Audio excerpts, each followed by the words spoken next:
we're back with another episode of the Third Age Babylon 5 podcast. Yeah, and at this point, we should already give you a little explanation because this is a pre-recording we're doing since our latest tries of getting back to our schedule didn't really work that well, and we didn't want to keep you on these delays with our episodes, so we decided to make a little pre-recording just so you don't have to wait all the time for us to get our work done properly. We wanted to let you know this so you're not getting confused why your comments or stuff like that isn't commented in the end on time, since we have a little delay between the episodes you see and the ones we're recording. With this, we go back to our usual question for this episode. It's, what was your weirdest dream ever? Who wants to start? Why do I have to start? Can I really be weird, like scary weird, like people will stop listening weird, or should it be normal weird? It's the internet. Anything you say will be perfectly fine. Okay, so my weirdest dream that I could just spontaneously think of was that shortly after my father got married again, I dreamt that his new wife was cutting her boobs into pieces and gave them to me, and they were cucumber pieces, and I had to eat them. That's normal. That's fine. No, but that sets a good benchmark for us. Meike, how about you? Yeah, well, I'm not sure if I already mentioned this in one episode, but the weirdest dream I had was when I 14 or something. I dreamed of dancing skeletons, or more like they were doing a little step dance. And I didn't know where that came from. I didn't watch anything related or read anything related to dancing or skeletons or undead or anything, so I have no idea where this came from. I was just waking up in the morning and was like, what was that night? Where the hell have I been? Well, that must have been very specific personal ambition of yours that your brain came up with. I don't have anything as concrete, unfortunately, as in terms of imagery. My weirdest dream is, I think, just a weirdly remembered intro section to a movie that plays somewhere in the Amazonian jungle or something like that. The weird thing about it is that I distinctly remember that in the dream I know that I have had this dream many times before.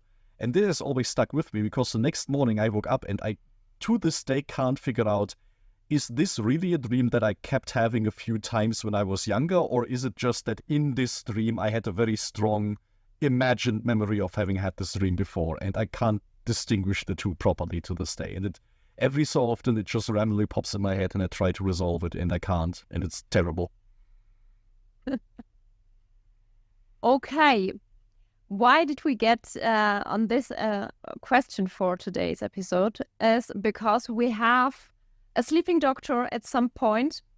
Overall, the 13th episode we're talking today about is Hunter-Prey. And we have mainly two plot lines that start intervening with each other at some point. We have, on one hand, Kosh, that is returning quite strongly in this episode with a lot of screen time, and yeah, he's getting really talky, really chatty in this one. Especially his interactions with Sheridan. And on the other hand, we have the former President Santiago, personal doctor, Dr. Jacobs, I believe was his name. And he is on the run because he collected some classified information, which exactly we learn to know later. And of course, there is an agent running after him and kind of taking over a bit the control on Babylon 5 in his search of this doctor. And surprisingly, Kosh saves the day. And I think with this, we can already go in our first impressions. I hear no rebellion here, so just go ahead with my first impression here, because I think this is one of, apart from Kosh's rather serious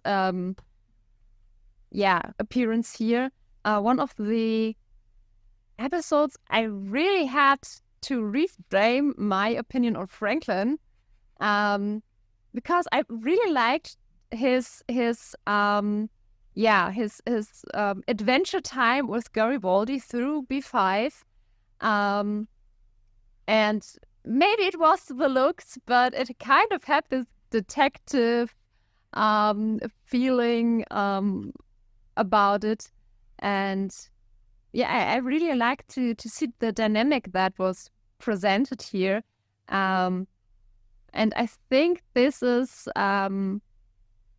one of the points where it's starting to get around for me, at least as it's been prophesied to us or to me many times through others and our dear lurkers also in the comments.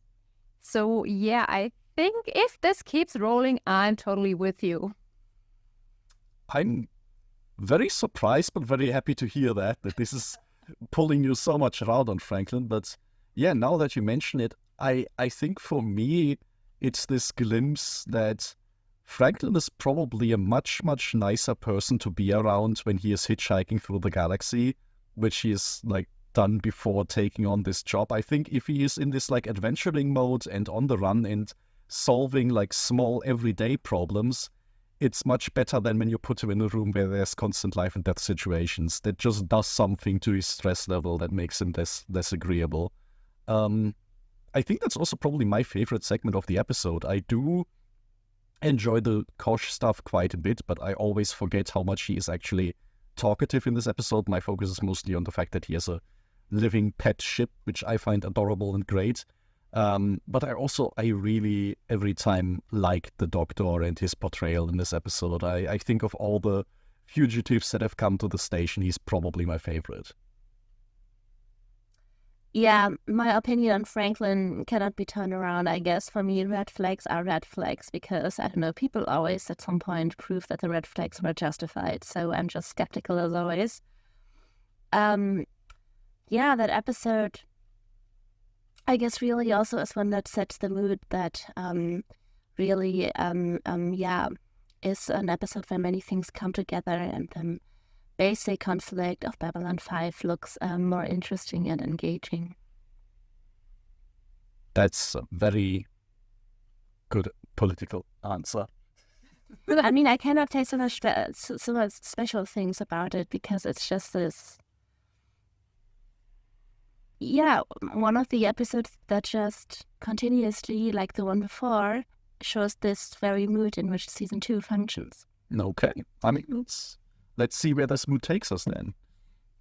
Before we go into our discussion, I have to give a little something because I was, when I watched this, the one playing, I think its name is Zach, the yes. I think right-hand man of Garibaldi.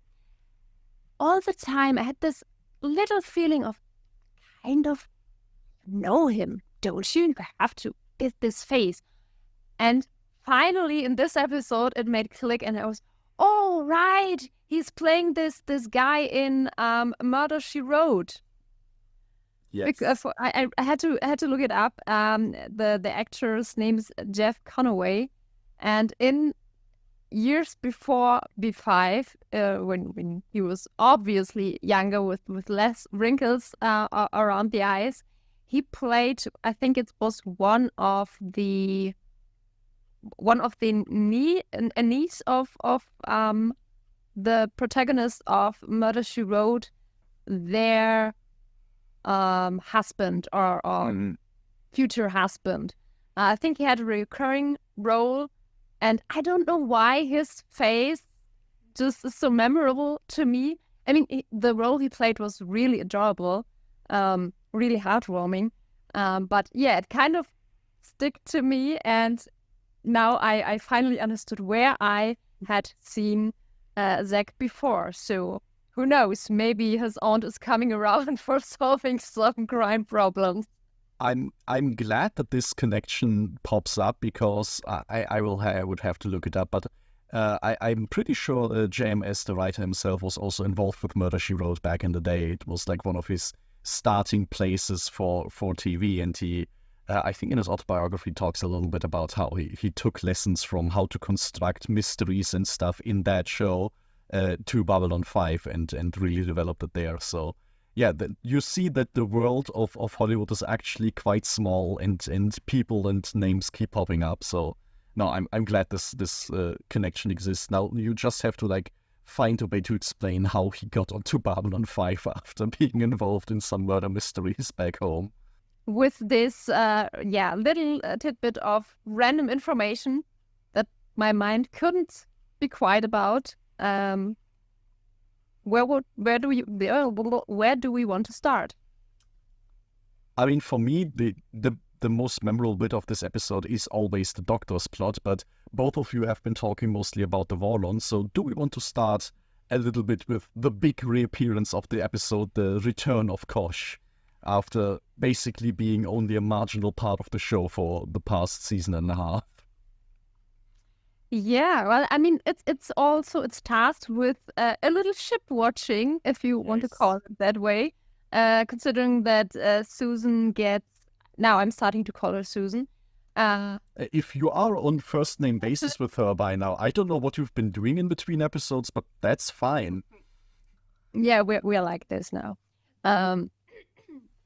No, I think the traumatizing experience with her and the Lunati is just brought us closer together. Yeah, that I can see. I don't know. I think it's in my head now, because so far at least it felt quite often that she was called on her first name. Why Sheridan is still called Sheridan most of the time, therefore kind of the connection to his first name maybe will never get resolved. But yeah, Susan and Sheridan are watching the ship of Kosh. I mean, we have seen it so far when he first came to B5. But yeah, now we get at a closer look to the shifting pattern on this, and that get to know that if you are getting too close to the ship is threatening you. The ship is threatening you to shoot you if you don't back up, which is quite interesting. It is. Especially after seeing the aliens with their weird probing, like dentist devices going after Sheridan. Once again, weirdly like familiar alien abduction kind of tech. I feel like when the little arm and the laser comes out and like goes straight for his heart. It's very classic sci-fi, I think, and pretty bold, I believe. Like this entire hangar bay, this entire ship, like the actors are basically talking to a wall, but they're really not afraid putting these effects front and center and showing, hey, this is such a cool sci-fi concept. Isn't that great? Even though it's obviously by today's standards not the best of effects when it comes to holding up. Yeah, well, that's always the problem, I think, when you have like digital effects. Yeah. And even practical effects can be problematic over time. I don't know. When I think about Lord of the Rings, when the Tower of Sauron is collapsing, I think that was a practical effect. But if you watch it now, it doesn't look that good. Can I go a little bit off topic here for a second? Because once Alex and I watched a special Harry Potter version that we found on Amazon that was like a director's cut with comments of the director from the first Harry Potter movie. They were in the early 2000s, of course, where I think CGI only really started to get interesting. And so in the weirdest moments, just the director popped up and made a comment on the scene. And I don't know if he was just supposed to say something and wasn't really prepared for the kind of special they were making. I don't know. But it was just really, it was moments where like a Voldemort's soul came up from the dust and flew through Harry. And suddenly there was this man over there telling me, oh yeah, that was CGI. We didn't shoot that really. And I was like, oh, are you serious about that? So that's always what I have to think. I always thought it was a real effect that you did. What a strange decision. So yeah. Well, don't you have some scary souls lying around for something like that? So they are surprisingly unreliable if you need them, so I wouldn't use them in a movie. But I think this is where Babylon 5 is really in this sweet spot where they can't attempt photorealism. So they really have to showcase, okay, if we decide to show CGI, everybody is going to be able to tell, so let's stylize it to the point where it still looks cool, but we don't pretend like it looks real. And I think this is where sometimes 90s CGI looks better to me nowadays because it's very confident, whereas then I look at something from the 2000s or early 2010s where they are trying so hard to be really realistic and then it just falls into the uncanny valley really hard because they can't quite manage it. So yeah, nobody's going to be fooled that this spaceship is real, but it's a distinct design. Like to this day, if you show this thing, everybody will know it's from Babylon 5 because it's a very distinct style to it, and that's kind of neat. In terms of what they're talking about, though, this episode has a few moments where it really showcases Babylon 5 is a big place, and I think Season 2 has been in general pretty good about it to give us this impression that this is a city in space. So you have places like Bay 13 where there's an entire spaceship in there that nobody really goes to, that people have this like small urban legend about, that it sings to them and it's kind of scary. Or later on in this episode they're talking about, this is where Zach has his shining moment. It's going to take months to go through the entire space station because it is just so big. And I really like that they're emphasizing this. Like, this is a big place that we are dealing with here. There's enough space that even on board our own station, we can have mysteries and the like. Yes, and also I really like this idea how they're going on with Kosh's ship, that why didn't anyone look there? Because it is scary as fuck just being there with this ship. And yeah, this gets perfectly with the overall impression Kosh has given so far in his very, very few and short appearances. And it also really gives us, I think, a good starting point where Sheridan is at, where he's like, okay, this guy has been in my dreams now. Good connection to our introduction question again. I can't just let that stand. Like, this isn't normal ambassador behavior. I should really start learning more about this. And he is so giddy about this idea, like, oh, this is a scary ship that people don't want to look at. I gotta see this. I gotta touch it. I gotta get so close that it starts shooting lasers at me. And then I'm gonna turn around and be like, yeah, I'm gonna learn more about this. I gotta ask Kosh about this. Actually, what I had to think about in these dialogues that Kosh and Sheridan had, where Sheridan was like, you were in my dreams. I saw you in my dreams. You're following me around the station. You were joining the council meeting more often ever since I arrived. No, I'm not being serious once more, but yeah. I had to think of these Harry Potter scenes that were cut together with romantic music in the background. These very serious scenes where Harry runs after Draco and they start dueling, and they just put a teeny song under it and it looks like high school drama. And I wondered if we could cut together that if we tried with Sheridan and Kosh, it would be worth it. I mean, what's definitely true is if you replace Kosh with any like slightly more humanoid character as an ambassador, what Sheridan's doing is kind of creepy, like running up to this random politician. I've seen you in my dreams. You've shown up to more meetings now that I'm here. Is there a special connection between us? Teach me, please. He's not a master diplomat, I would say. He's being very, very earnest about this. But yeah, I mean, I like it if a story kind of starts growing slowly. If I see changes before characters tell me that there was a change. Did we so far when we watched this season, and we would have looked out for that, was it shown that Kosh came to council meetings more often at some point, or was it not shown and Sheridan just tells us that right now? We had so few council meetings. I think it's a bit difficult to say, but I don't think you can put this up against each other because on one hand we didn't have the council meetings a lot in the second season, and I think overall the count, I think there was a council meeting in the first season where Kosh was present. Yes, there was. So yes, and now the council meetings that we had always seemed to me like that were those Kosh didn't join because he didn't care much about the war that's going on right now. So it was a surprising piece of information.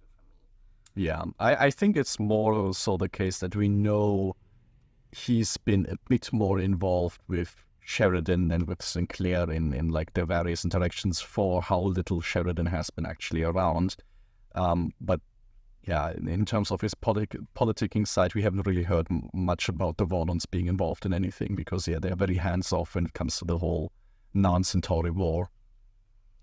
Maybe before we go more into depth with the direct interaction between Kosh and Sheridan, what I found rather interesting is when Susan and Sheridan leave the ship, Kosh appears out of some corner and moves closer to his ship, and then there is some sort of message or writing appearing on the outer shell of the ship.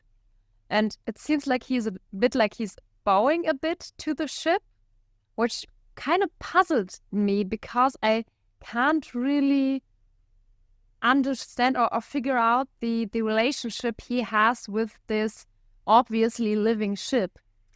You're touching on something there that I briefly thought about asking today. Yeah, the relationship between the Vorlons and their ships is an odd one.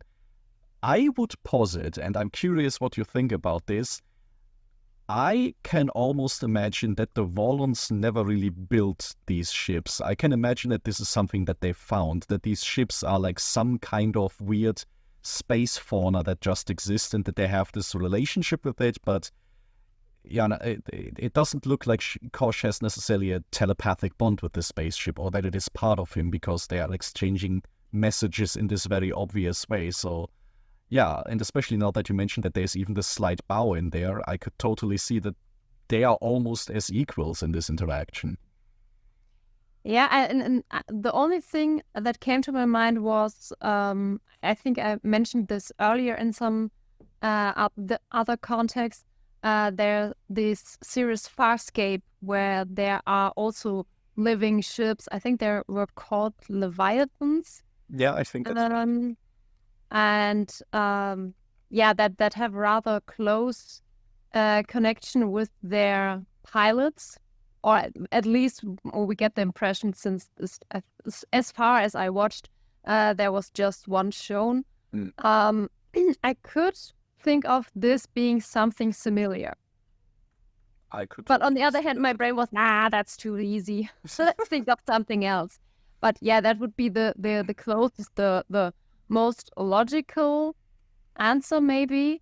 Also, I think the most interesting one so far, if you think about the other ways of traveling from other species, that this would make the Vorlons so unique and outstanding. And I think it also fits this kind of progression that we see. The human spaceships are big chunks of industry, essentially.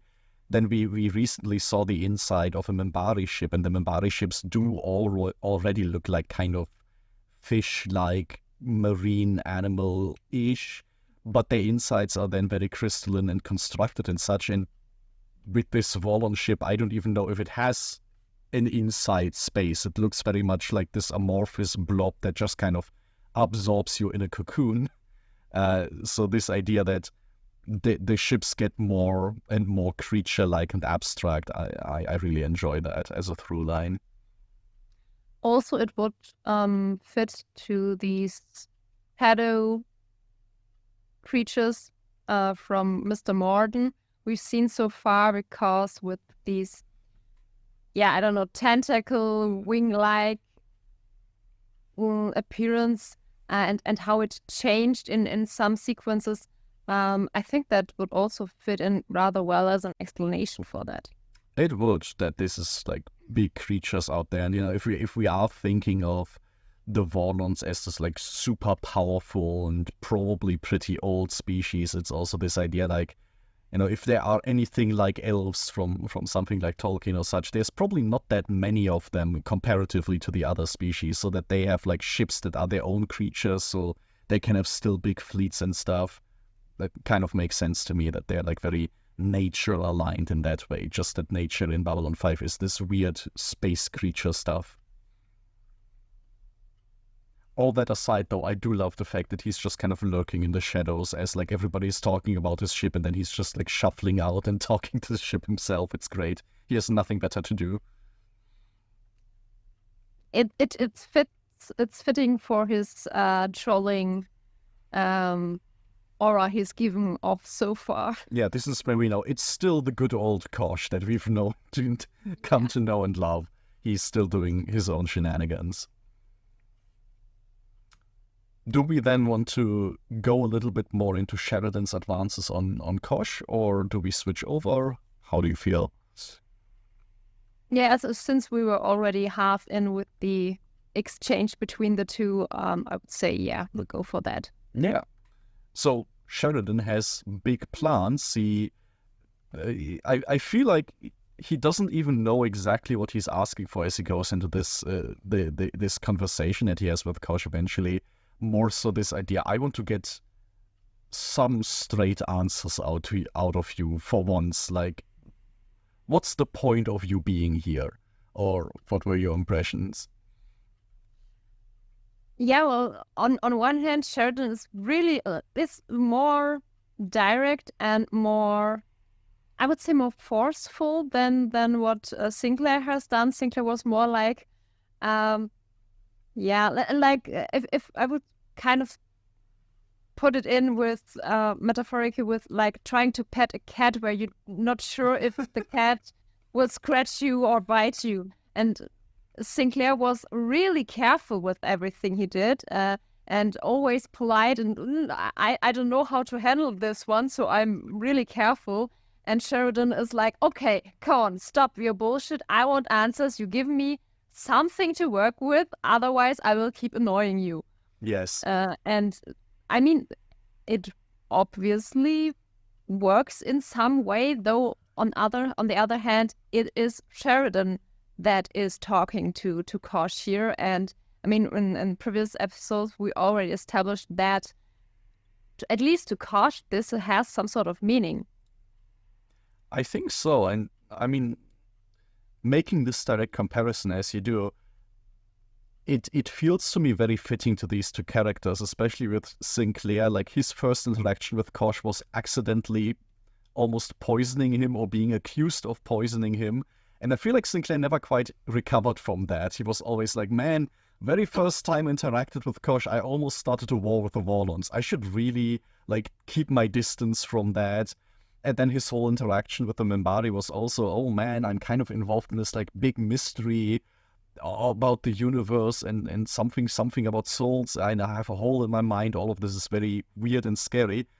And I think Sheridan is a lot more practical. He's like, yeah, I fought the Minbari. I blew their ship up. These are normal people. They can talk about prophecy all they want. And I think he's kind of approaching Kosh with the same attitude, and that is a lot more effective. And I wonder if that's also more effective because the very few times we've seen other people talk to Kosh has almost been also in this like more normal way, almost like in Believers when the parents just file a normal request of like, can you help us? And then he still says no, but he heard them out. So I think if you're just open enough with him, you can get some answers.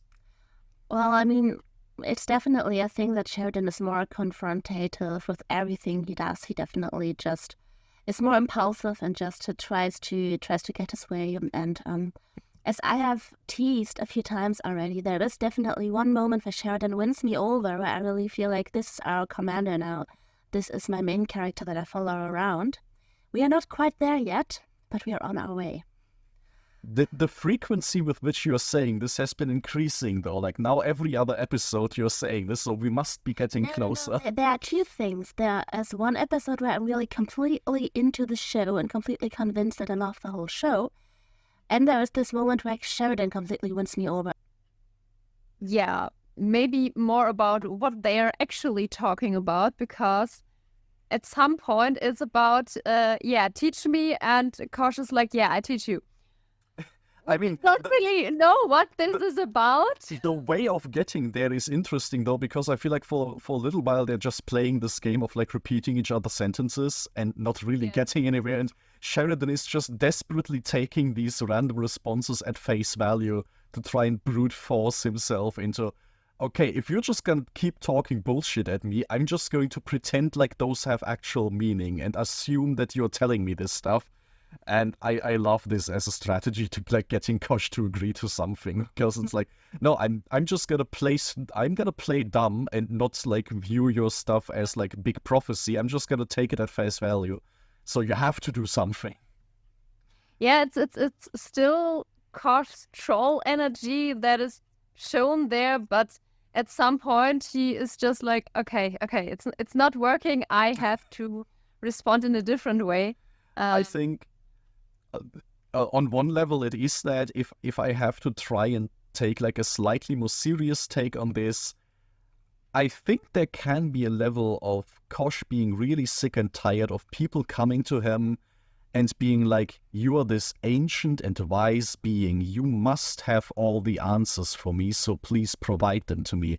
I think it's really when he gets somebody else to talk for themselves and make statements that he's happier, because then it's not all on him to like try and pull out these like answers to everything, because that's not what he's here for, that's not what he's interested in.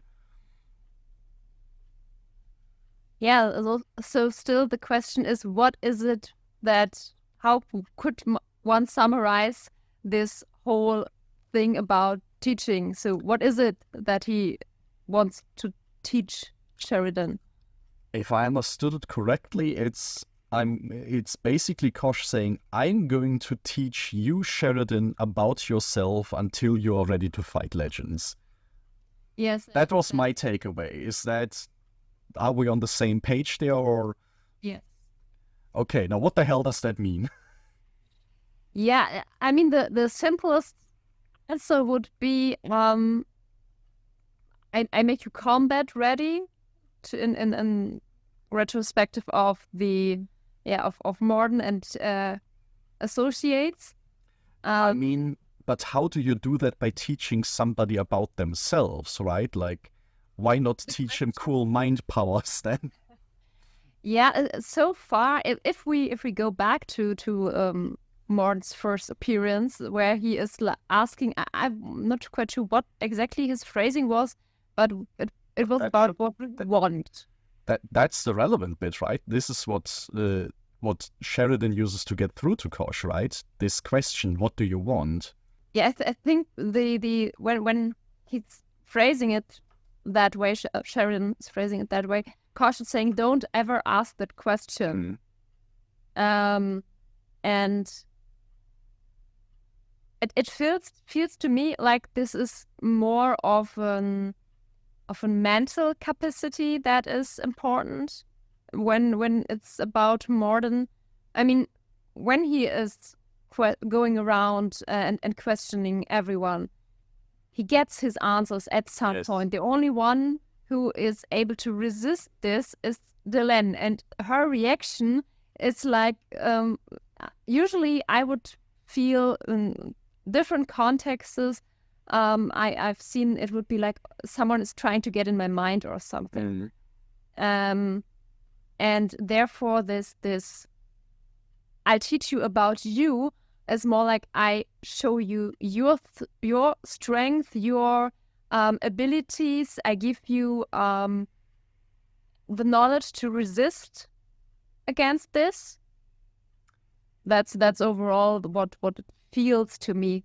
What this is about. I mean, I like several things about this approach. For one, I really enjoy already making this connection that the legend Kosh is talking about is Mr. Morden, because his question is what triggers Kosh into action in the first place. So then the idea that being able to fight legends means being able to resist Mr. Morden's question. And when we were talking about Mr. Morden's question in the first episodes when it came up, the people that have been most susceptible to this question, the people that are now like in league with Mr. Morden, are people like Londo, people who I think would be fair to say aren't very sure of themselves, always had this complex of I wanted respect, I wanted power, I wanted the good old days back. So this idea that you learn about yourself, you learn to accept yourself maybe as this like very esoteric interpretation there, and then you get more resilient against that. I can kind of see how this works.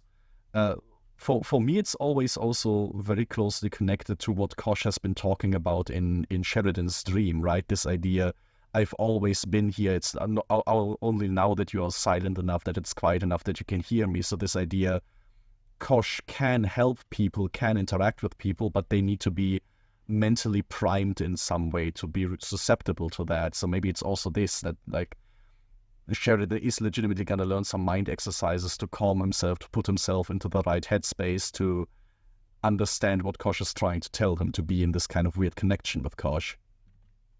Yeah, two things on this point. First, back to Morden's first appearance. Also, I mean, he's not just getting an answer from Lando, but also from Jakar, and both are emotionally disturbed. I think you could sum it up, and therefore maybe more sensitive to his question and whatever this effect is. And on the other hand,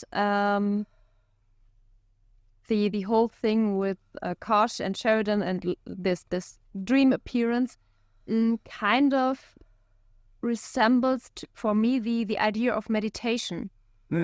That you set your emotions aside, that you calm yourself, that you try not to think of anything, just be there and breathe. And this what would this usually said about meditation is this overall calmness that is going through your body, through your mind, through your soul. And this kind of resembles this idea that you were just pitching about Kosh able to talk to people. I think absolutely that you achieve this state of awareness, right? This is exactly what Kosh is talking about. Maybe connected to this question, then we can start pondering, why is Sheridan the guy, though? Like, why is Sheridan the one that Kosh is interested in?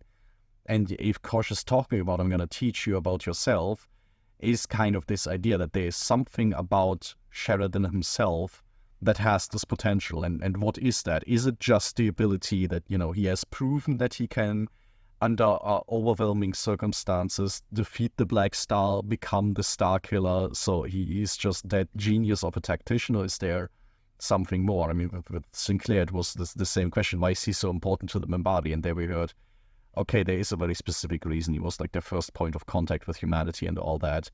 But what is it about Sheridan?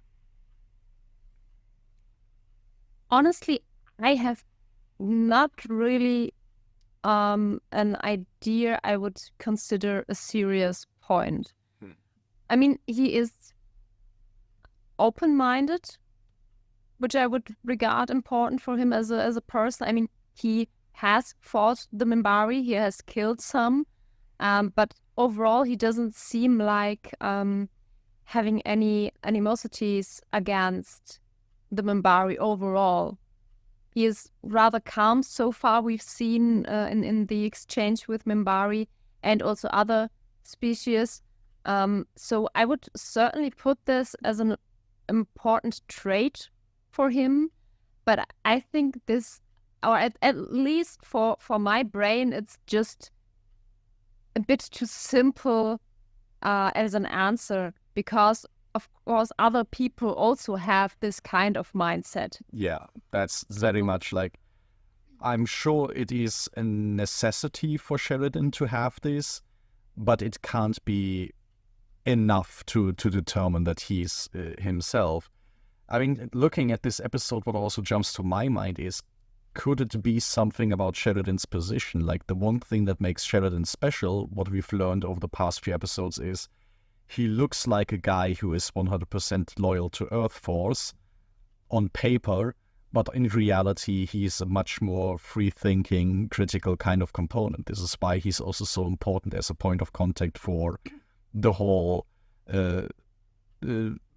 movement that General Haig is trying to put together, which is the second half of this episode. But then I'm also sitting here and thinking, yeah, but why would Kosh care about this, though, right? Like, Kosh is talking about legends. I mean, as dangerous as President Clark might be right now, he's not a legend of the universe. So, but still, like, is there something about Sheridan's ability to look a certain way, to be like this poster boy, and on the other hand, have much more critical qualities about him? Well, at this point, I also, for the first time, didn't really have any idea of why Kosh was interested or invested in Sheridan at all. And I always assumed that it was just his position he had, but not with all of the background building, actually, that it was just that we have the station and we have Sheridan, who has a kind of function there that is kind of important, who also comes from this planet, this culture that has a kind of gained a kind of momentum in the galaxy right now. So as the super important ancient being that has all the answers, I should probably interact with him. I mean, I like that you mentioned even just the special position that Earth has, right? Maybe it's as simple as that Kosh is just like, this guy is from Earth, right? That's enough for me. This is okay. And he happens to be in the same space as Dylan, who I'm also interested in, so that's okay. Yeah, well, I was just thinking on one rather practical thing, that it's literally his position as commander of Babylon 5. Because through this, he has connections to all the other species of, if you talk about the ambassadors or everyone who is getting the connections through Babylon 5, which is considering what is about to happen, or at least said to be happening. I would say this is a rather important position, and if you have a connection to this position, you have indirectly also a connect to all the others. And I would think that whatever catastrophe is coming up, I would say Kosh would be interested for at least someone to win this whole mess, or end this whole mess, and therefore this whole connection thing over a Babylon 5 to every species that is connected there would be an important part. But then I am still curious, but we don't have to find answers to this, but then I'm still curious, why doesn't he care more about the Narn-Centauri conflict, right? Like, because we are talking about he's preparing Sheridan to fight legends, and we are talking about these legends might very well be connected to Mr. Morden, because the same question is important to Kosh and Mr. Morden, apparently in some way. But Mr. Morden is involved very heavily in this conflict between the Narn and the Centauri. Why isn't Kosh then, on the other hand? Like, why has he given up on them? Is it literally this idea that humans are from this new up-and-coming planet, so that's cool, but Shakar isn't, so that's too bad for him? Or doesn't he know that Mr. Morden is involved there? Well, I could imagine that he knows, but apart from that, I would think that that the Narn and Centauri are bound in this conflict, in this really heavy conflict. I mean, it's like they're, struck in this fight with each other. They wouldn't have neither the power nor the resources to do anything else. That's maybe considers them from the start too weak. I mean, if you think about it, that suddenly some sort of danger appears, you have to do something, and you need to have the drive, the energy also to do this apart from technology and resources. And the Narn and the Centauri are so eaten up through their rage, their their anger, their thirst for revenge, I don't think they would have had the resources, the mental resources to do something like that. And the Centauri are overall, after the death of the king, more like, even before that, we don't really care as long as it's not connected to us. Yeah. Why would a group of such people say, hey, yeah, we have to get together so we can stop this mess from destroying everyone? I think how far they characterize themselves would be on the part of trying to make a deal with the other side just to get themselves out of the line. Yes, I think it is definitely clear at this point that there's something about both the Narn and the Centauri, and maybe even about their conflict, that kind of disqualifies them from being of interest or of importance to Kosh. And at this point, we don't know what it is. We don't know if Kosh knows that Mr. Martin is involved. We don't know what kind of relationship Kosh has to Mr. Martin or whatever. But there definitely is this disconnect. Kosh is definitely like, yeah, whatever, can we do something else now? And so far the quality or what disqualifies them is still in question. But yeah, I definitely agree that there is just some disconnection. I think it definitely also shows that Kosh is taking a very certain avenue to this conflict, right? He's talking about there's going to be a fight among legends, and he invests all his time in Sheridan and not the people involved with said legends, apparently. So he's definitely playing the long game, which is, probably fitting to somebody who's taken this long to even take an episode for himself and really show up properly. Maybe, even though this is a bit human glorifying, considering the last war between the humans and the Minbari, the stand the humans took, even though they knew they would lose, they still tried. And I think this kind of energy is also something that might get Kosh interested. Because if you don't have someone who's, has this kind of energy of saying, I try, I don't know if I can win, but I try, and focus on trying on the here and now, then they're too far off reality, and the chances of their win or surviving may reduce rapidly. I think there's definitely this element to it, and Sheridan certainly embodies this in his role of Starkiller. Although, like you say, that is very human glorifying, giving that as a thing. I mean, on the other hand, you have somebody like Deathwalker who was fighting for the Dilga even after their sun exploded. So it's certainly not a trait that is unique to humanity, but probably also something that helps. And I think that this, if we see that as a human trait, would also be something Mr. Martin would be interested in. Because if you have a species who wants to make that stand and to react that to being attacked, then Mr. Martin can tell them something big, actually. So that doesn't exclude that necessarily. I mean, that would definitely be something both could be interested in. We don't know what their relationship is, but that's maybe to keep in mind that not just Kosh could be interested in that. The most important thing is that Kosh tells Sheridan none of all that, even with the promise of teaching him things. Maybe to round off this topic, and this is specifically directed at you, Meike, of course, but okay, so we now have this idea of what Kosh wants to do, and we have now conceptually talked a lot about what does it mean to teach yourself about yourself to fight legends. In practical terms, like, what does Sheridan expect is going to happen now? Like, I don't know. Recently we've been rewatching Stargate Atlantis, and there we know when somebody talks about training, then they're gonna be in a room hitting each other with sticks. I don't know if that's gonna happen with Sheridan and the Warlon, or is he gonna get like some meditation sessions or such? Like, do you have any inkling of what this entails for future Kosh episodes?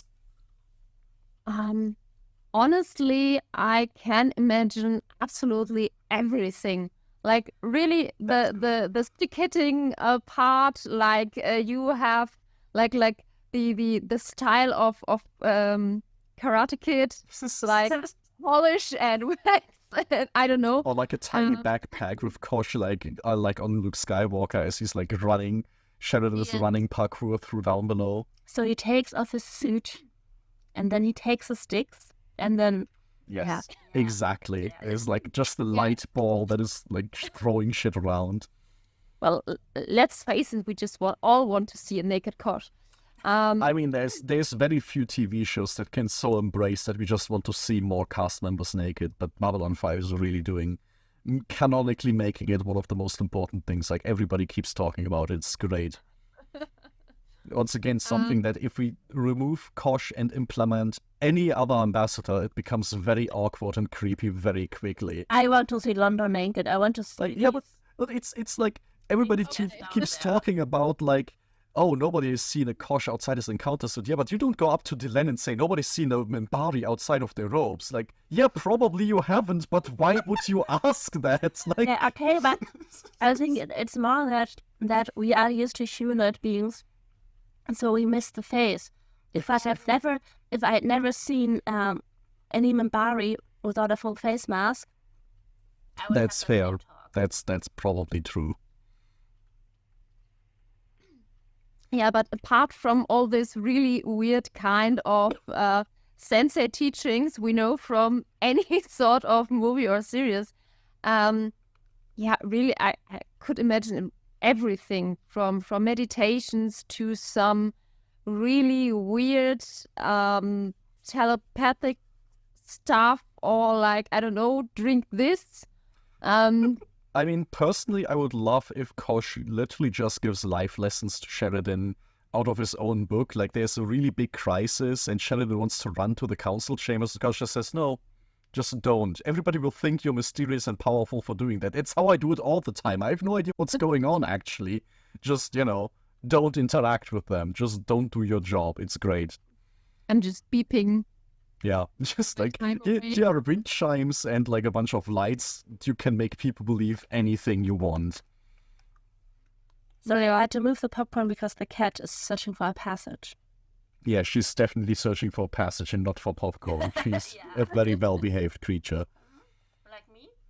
Yeah, it's so great. I think you're taking really full advantage of the outfit that you made by just sitting here with a bag of popcorn and munching on it. Sorry, I'm so hungry. This is great.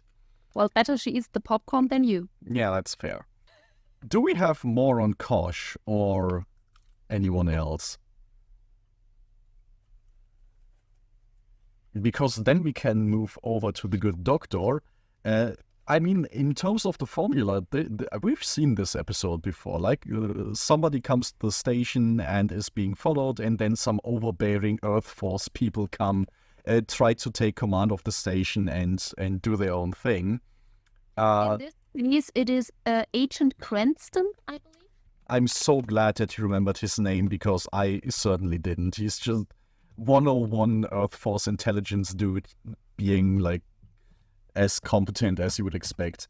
But what I do like about this is that even though we as the audience, I mean, Mike, maybe for you it was different, but for me it was suddenly this idea, like, yeah, this doctor is a good guy, right? Like, I have no illusions that this is like an evil thing. And the show has to kind of walk this tightrope. Our characters are not supposed to be stupid, but they don't have our audience perspective of automatically assuming he's a bad guy. So there is this like slight moment of tension where Sheridan has to go along with it and say, well, if this guy is a dangerous like traitor and has a bunch of secrets, it's possible, so we must be prepared for that. And he has to wait for confirmation from Haig and his informants on the station.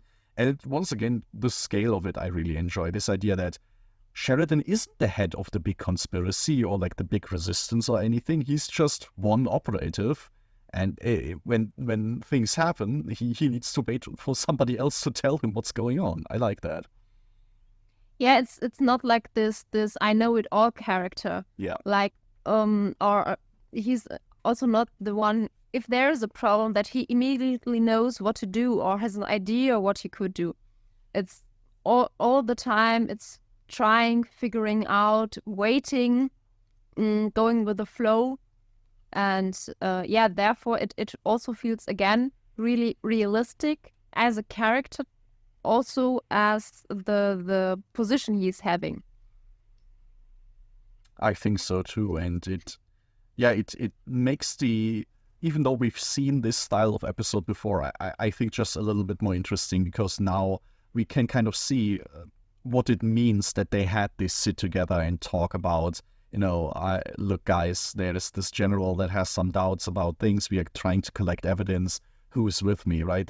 This was a nice scene that was very heartwarming that everybody is on board, but what does this concretely mean? And now we get to see, okay, everybody works together. We have people with expertise here. We have people like Franklin who are, familiar with avoiding the police and getting people smuggled out and stuff, and we make use of that kind of thing.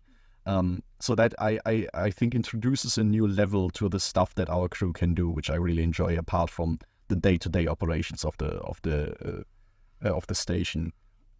Meanwhile, I think. Sorry. What you first? Yeah, something specifically to what you said about the moment where you had to question whether the doctor was actually good or bad. And in the doctor, I kind of never had any doubt, because he reminded me of my old math teacher, just of this nice guy with white hair and a mustache that wears like caro shirts. Oh my god, like striped shirts and and is your math teacher that brings curious things around. But where I had doubts, or where I thought of he could be a super annoying cliffhanger or turn of things, was with this woman that he met 2 times throughout the episode. The woman, I have forgot her name. The woman that Sarah? The data crystal too. Yes. Sarah, yeah. Because at the end I thought, okay, there could be some hint, there could be some turn, there could be something that, oh my god, she wasn't on our side. I was tense there until the very end. Yeah, she has like big double agent spy informant energy about her, probably because that's her job. But yeah, I'm also glad that we don't get like a turncoat situation there going. And I also love how unsatisfying this entire thing is. We have this entire like chase for this information that the doctor compiled, and very early on it's also told to us, this is a piece of the puzzle. This is not going to solve anything on its own. We can't go public. But also, I don't know, sometimes I find it, because, yeah, when you, this is a bigger thing, sorry. When you look at history, you always think in these big moments where things change. You always think in the big revolutions, the big breakthroughs. And very often, I think this happens super, super slow. And I always love it when you have a story that gives you an idea of what is the big puzzle that at some point can change the society we live in, the big puzzle where a lot of people over centuries maybe even do little things, so that in the end you have one point where you say this was a revolution, but it has this major backstory. And there are many examples actually in sci-fi stories that do a good job at that, at telling you how history is actually written and how fucking slow it is, but how important it also is that little things like one photograph or one data crystal survive through time. I find that beautiful, actually, and I think at this point this episode does a very good job. And I think... Yeah, because you don't have this big turnaround, like everything will be all right now. Another example where I found that very well done was in the novel that I suggested to you years ago, that you also read, the novel The Shore of Women, what is an 80s feminist sci-fi novel, where also in the end the whole system is still in place, the whole system still works, but there's like one person that survived that was the product of something else, something in that world that did never exist before, and the record exists. And so you know that historians are going to look at it, and at some point it is going to change things. And that was beautiful. And I think we also keep coming back to the scale. It also dispels this idea that such moments are created by this one individual. Like, it's very easy to look at this episode and imagine, okay, in 100 years, historians in the Babylon 5 universe will tell the heroic tale of the doctor that got this information out. And then you watch this episode and you see, yeah, but there are so many people involved, like desperately trying to keep this guy alive and make this happen. So it's, of course, you always attach like a handful of names to history, but in reality, there's always these like massive movements behind that are necessary to, facilitate the right circumstances for everything. Maybe on that, or do you have something directly to that? No, I wanted to transition from this really big view to a bit smaller one, back to Franklin and Garibaldi. Oh, yes. Or more precise to Franklin first, because what I think is important here is that, I mean, of course, we already get the information that he was getting people, was smuggling people and getting them out of trouble. But here we finally have this usefulness of this ability, well, let's call it ability, of him. And therefore, he is no longer this, one-dimensional guy we had so far with a lot of problematic traits. I mean, if we are talking about Franklin, before we get to his shenanigans with Garibaldi, I have to mention the little callback where Garibaldi comes to Franklin and talks to him about this doctor. Can you tell me anything about this doctor? And Franklin adamantly defends the character of this doctor who was a teacher of his and who would never do something bad. And Garibaldi just remembers, yeah, you told us this before. And then a super weapon of aliens was running around and killed like 12 people on the station. If there was any moment in this episode where I could have believed that the doctor was actually bad, it was the moment that Franklin vouched for him, because my mind exactly jumped to the same space.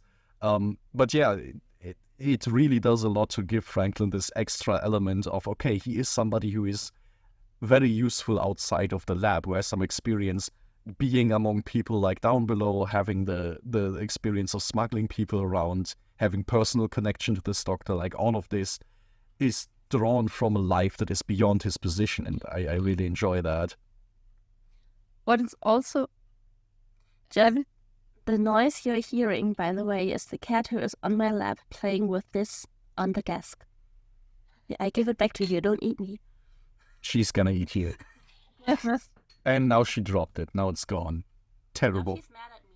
Yes, because you didn't stop it from falling. What is she supposed to do now? She can't pick it up. She has no thumbs. It's terrible. I'm already scared for my thighs, so... Maybe quickly then go to back to the shenanigans, because the time with where Garibaldi goes to Franklin is not the only time we have this. It's also the second time when Garibaldi calls Franklin kind of for like help, because actually the message is, yeah, happy birthday. What this? And this message, like he's telling the computer, go through this, find something unregular, and then you have this screenshot of Garibaldi's face with like few speech bubbles of come ASAP, dress, I don't know, dress down or something like that. Or dress comfortable. I really love this. I absolutely love this as well. And just like with Franklin, with Garibaldi, we have like these little tidbits of his backstory where he was like, oh, he was a cop in this crime-infested pool on like some Saturnian moon or something like that. This like dark noir story. And then in this episode, we finally get him with like a detective hat and doing his little tricks with the birthday wishes and having a buddy cop comedy. And you can totally see like, this is a part of his life that is completely different from being chief of security, where he has to go up against his own people, like he probably went up against the corrupt cops back then. And it's just very cool to see that he has this side to him. And the fact that these two in these roles have more chemistry than they ever had before in their official like ones is really cool. Like, I've never seen them as such a like friendly pairing, but here it really works well.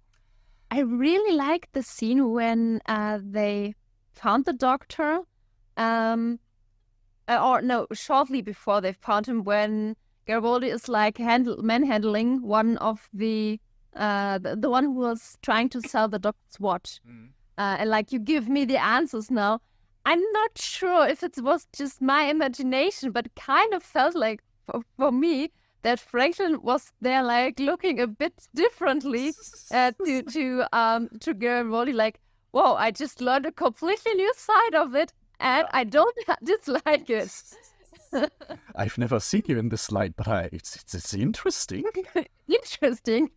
Can we do this more often? This seems like fun. Like, this kind of vibe was there for me. But it makes sense to me, because Franklin, like, if Franklin was a police officer, he would be the guy like starting beating up subjects because that's the most effective way to get a confession out of them. Like he bends the rules and is like this overly zealous, idealistic guy. So he's probably seeing like, oh my God, when you take the bureaucracy away from Garibaldi, he's like so much more effective. This is great. I love this guy, this version of him, which, might be a bit problematic in certain circumstances, but here it really works well. I mean, actually, this did make me dislike Franklin still because, just when he, just when in this, just when in the beginning he started to vow for the doctor, and Garibaldi gave us the reminder of, you did that already once.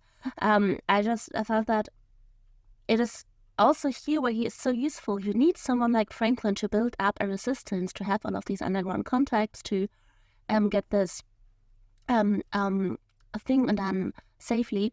And still, and then maybe that is just a fundamental problem that I have with these kind of organizations, but Franklin really does that because he is super convinced in his own judgment, and he puts his own judgment above every rules, and that's why we are so safe with him, because then we can use him for this greater good thing.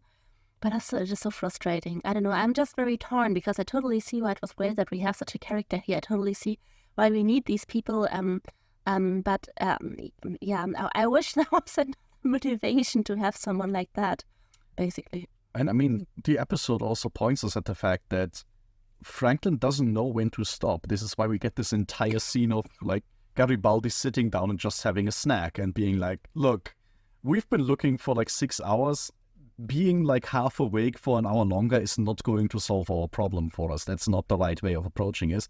So even in this situation where Franklin legitimately is very useful, you also need somebody like Garibaldi who knows when the line should be drawn. And I think this is the most important thing here.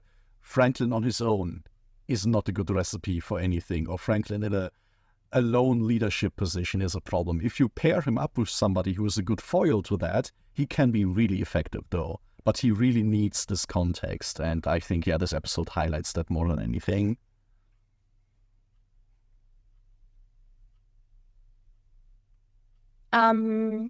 So maybe I would like to make a transition if you don't have another one right there. No.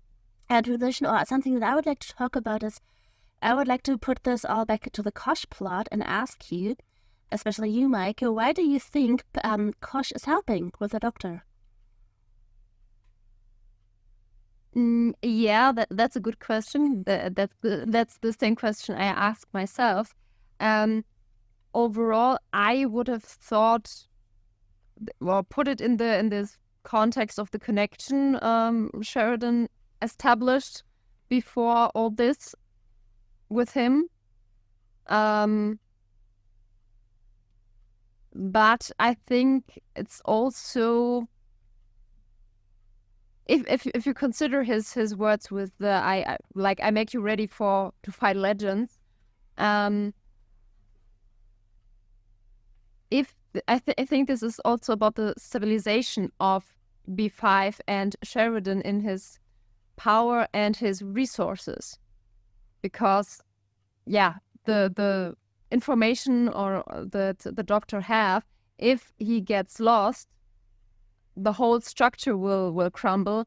And I think it was also, I'm not sure how far this goes, but in the worst case, this whole around, what was he called, General Haig, Haig might crumble to pieces, because if they put if they put the right Psychor guys on this doctor, then they could get the informations out of him, and everyone involved is in danger. Therefore, I would imagine Kosh is, to a certain degree, protecting his own interests.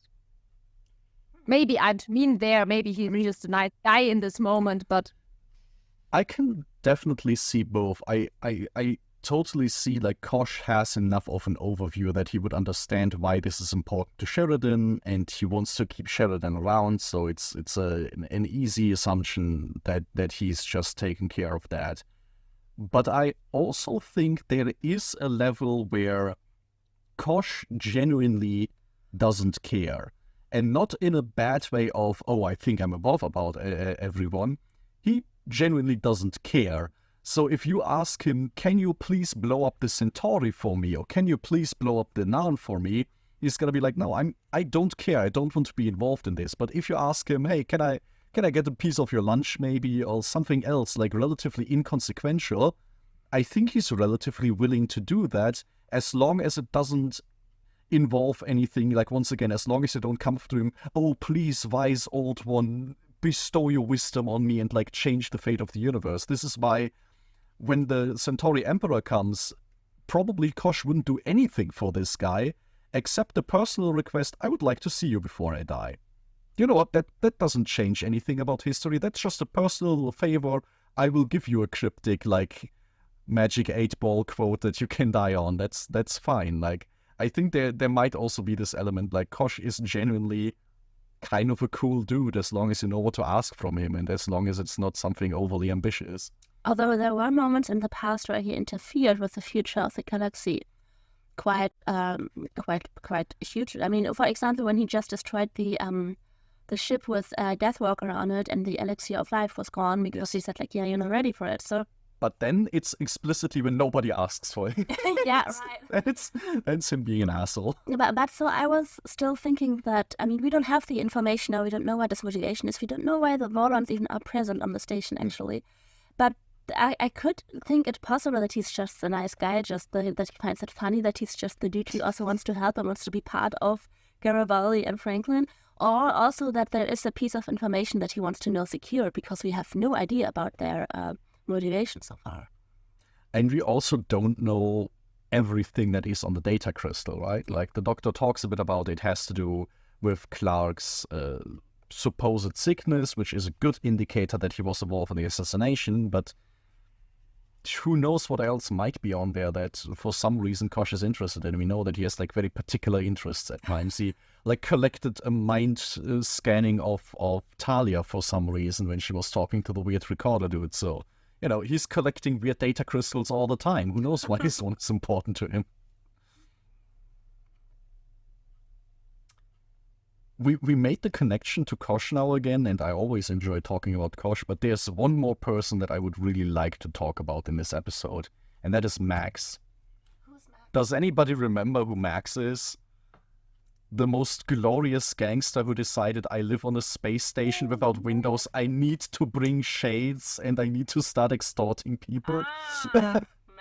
I mean, we've spent so much time in Down Below now, and we've really learned that Down Below is mostly full of people that are very unfortunate, but there are also legitimately just some gangster assholes down there that are really a big problem.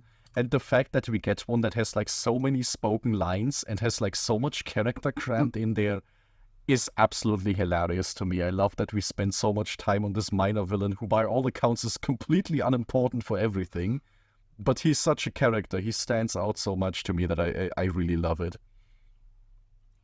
I don't know why, but in my mind, he has the whole time, his hairstyle is cut in the front short and long in the back. I don't know why. He doesn't have this kind of hairstyle. But he looks like somebody who should, and his entire other attire fits this.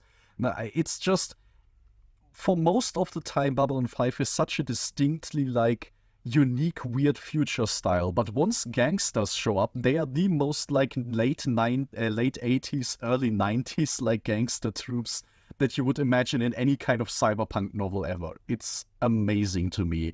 On a more serious note though, I do love the portrayal of, I mean, we already talked about he's basically a math teacher. I love the portrayal of the Doctor coming to the station and just seeing what it means to be in Down Below if you don't belong there.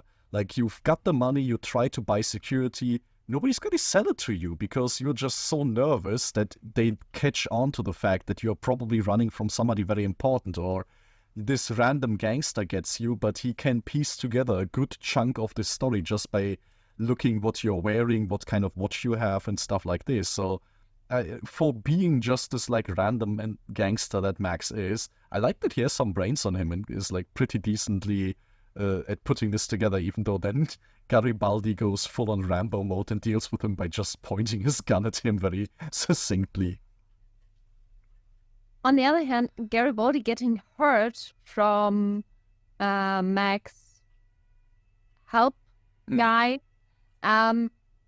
was a bit stupid for me, because, I mean, they got in this room, let's say it's a room, and Garibaldi grabs this guy, pushes him to a wall, and then got him from the wall, where he would be off from anything that could help him, to this, I don't know, table-like construction, where he can grab a knife and stab Garibaldi.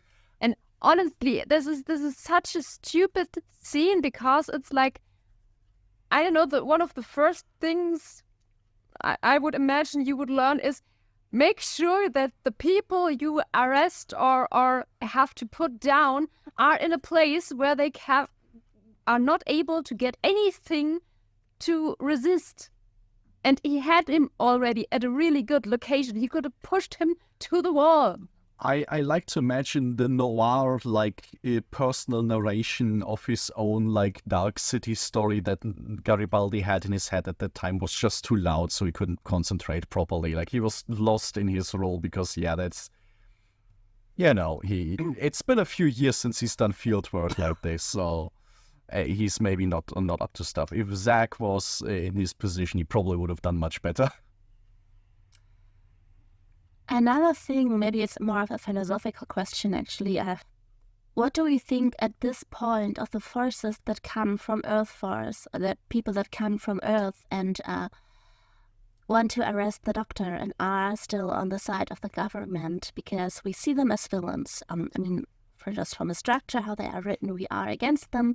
We want to get the Doctor off the station, and we don't want the data crystal or the Doctor to fall into their hands. But I would just maybe like to fantasize, to brainstorm a bit on them. Do we think that they, or maybe also you have to help me out, because I didn't listen to every word or don't remember every word, that, for example, hate was that? Yes, or Cranston is the guy that is on board now. Yes, that's what I mean. Anyway, what he said, because are they aware what kind of information they are hunting after? Are they aware what kind of information the person has that they have to bring back to Earth? Or do they think it is that this is a corrupted person who has stolen some information and gives away some information that is dangerous for other reasons? Or are these really faithful Earth people who want to hide the truth from everyone? So what is our feeling about them? Because it could also be that they have been fed part truth and still think they're doing the completely good and right thing and are completely on the side of democracy. Or it could be that they are very deep in the regime on Earth, and I don't know. What do you think about that? There is one inkling I have where I think it's Garibaldi talking about this, like, why is this specific branch of Earth Force security trying to hunt down this Doctor? Like, what information could this Doctor even have that is that important? And I think it's Garibaldi that mentions, well, this specific, like, security service that Mr. Cranston belongs to is one of the few agencies that the president has direct control over. Which, as a detail, I really like. You always have this idea, oh, somebody is the ruler of a country, so he can just give orders to anyone and control everything, which is obviously not how that works. There's still this entire state apparatus, the entire government and bureaucracy around there. So there are only a few hand-picked offices that Clark can directly control. And that makes me a bit skeptical. Otherwise, I would have said, probably these are just guys doing their job, right? Because everything that is said about this Doctor could very well be true.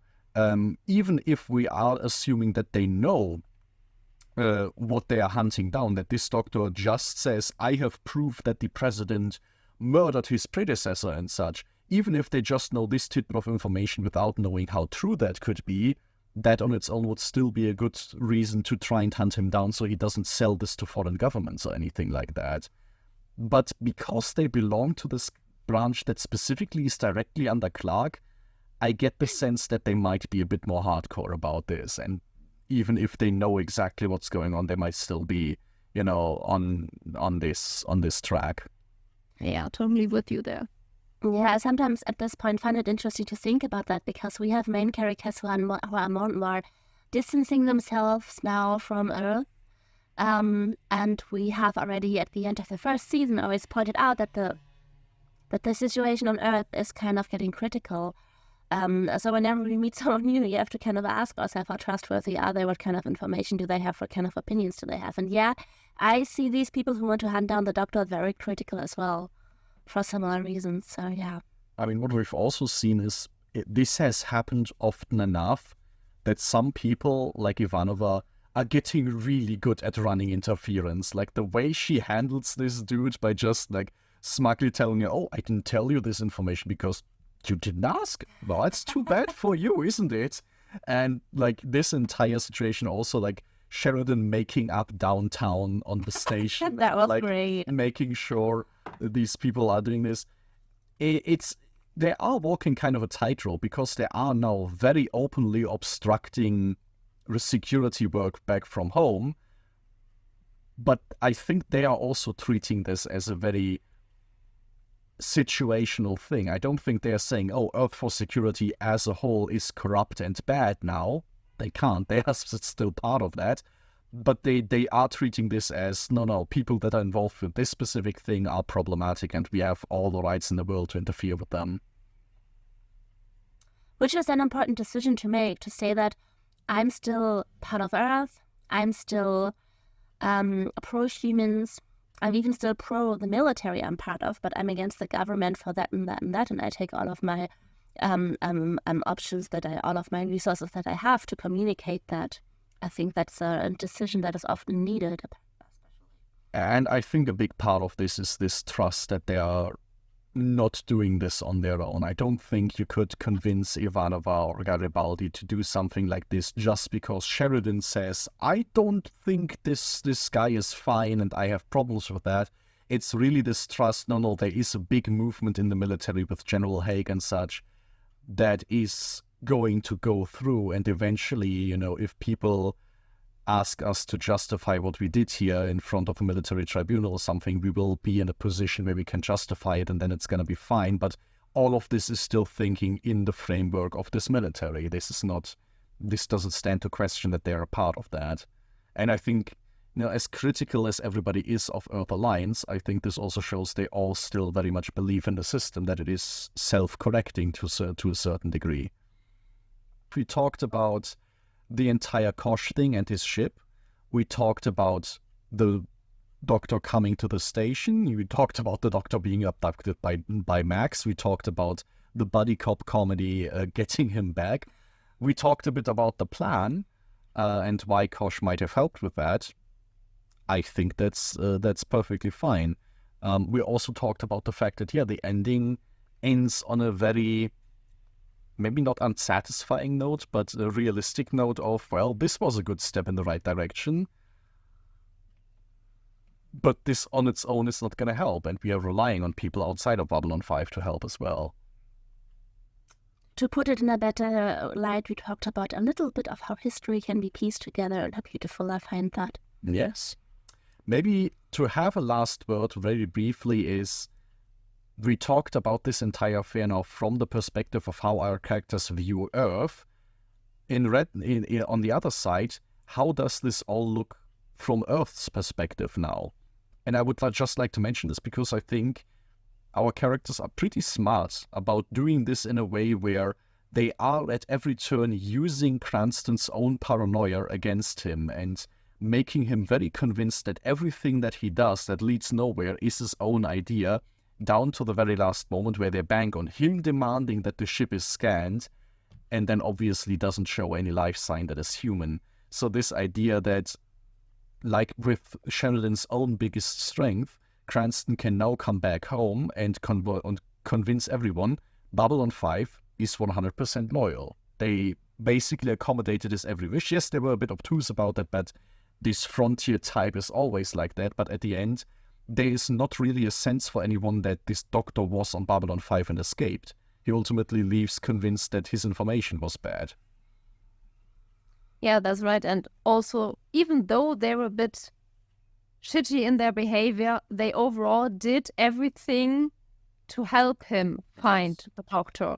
So there's This guy works in internal security. Nobody is ever happy to see him. I think that's just normal at that point. So yeah, I think this is nice because our characters are really playing to their strength. They look completely loyal at this point to not just Earth Force but Clark in particular.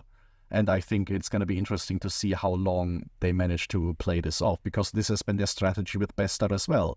Let him come, give him a big illusion and think he has won, and then he will go off and leave us alone for a little bit. But obviously this can only work so long until you get to a point where Earth Force demands something much more substantial that you can't obfuscate like that. Maybe that's something we should add to our tapestry, just to see where the point X comes, where this structure is starting to crumble down, or if it just breaks off cleanly. Yes, I think that is a very good main point takeaway for our tapestry in this episode. At this point, do we have maybe also a community question that we can spin out of this episode to ask our lurkers? Because yes, this episode is recorded into a can, so it's going to take a little while until we get around to it, but we obviously still want to read all the comments and get answers to little lurker questions. Tell us about your math teacher. I really like that. Out of all the tidbits in this episode, that is a good one. Yes. No, I see big therapy sessions coming in. We will do a math teaching special. No, because I'm also interested, like this specific type of math teacher that you described, this combination of some science and math, and then the like checkered shirts and perpetually like 2 weeks before retirement and tired of all the students' shit. Because I had one like this at my school, you had one like this at every school you went to. Meike, did you have somebody like this as well? Please say yes, otherwise you break the pattern. I'm afraid no. I just can come up with an alcoholic German teacher that was getting complimented out of his job. That's close enough for us. So yeah, we will see if and where this type of teacher exists elsewhere. Until then, where can people find us? People can find us on Instagram, Twitter, Facebook, where we have our own discussion group, and also on Mastodon, although still dead because I just Ow! Stop you too, please. I will start over. Yeah, I love you. But still, be nice for 2 minutes. And leave my hand. I have to do this because of my cat, otherwise she eats it. So, okay, if I talk like this, yeah, I should leave the announcement in. Maybe I talk like this. Yeah, everything's awkward. Oh God, can you leave that in? That's funny, I think. I like them funny. Okay, so people can find us on... Oh my God, Mira. Ow. Thank you, now it's easier. So, people can find us on Instagram, on Facebook, where we have our own discussion group, on Twitter, and even on Mastodon, although I still didn't really revive it because I just started a new study thing and no. But still, we are there everywhere as Third Age Podcast. You can also find us everywhere where you can find podcasts, but of course here on YouTube, really cute, just because here you can see us. Hope you enjoyed, even though if this is a can episode, and we'll see you next time.